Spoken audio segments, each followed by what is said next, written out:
First of all, WOTUS, Waters of the United States. Despite there being an injunction against the enforcement of the WOTUS rule, I'm told that EPA Region 7, the region in which Kansas is part, those regional inspectors have increased their inspection of smaller animal feeding operations. Unlike many states, Kansas has a well-established state permit system for small facilities, as well as the delegated authority under the Clean Water Act. Rather than coordinate, the EPA, rather than coordinating with the state agency, the EPA is engaged in its own inspections and its own enforcement on these small facilities, often conflicting with state permitting in the enforcement process.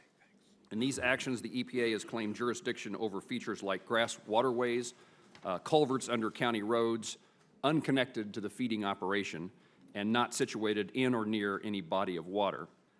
General Pruitt, what would your direction be to the EPA staff, to Region 7 and others, in regard to their actions enforcing WOTUS while an injunction is in place?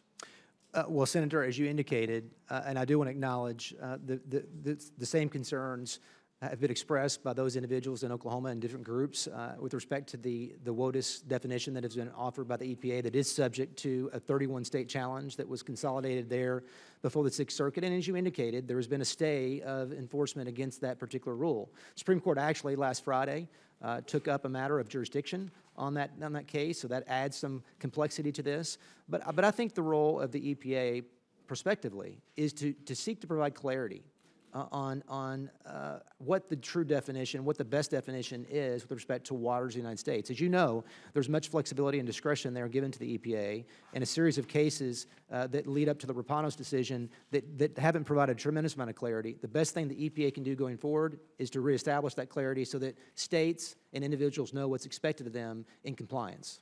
General, thank you. I don't think I need to remind you in particular about the role that states play in clean water.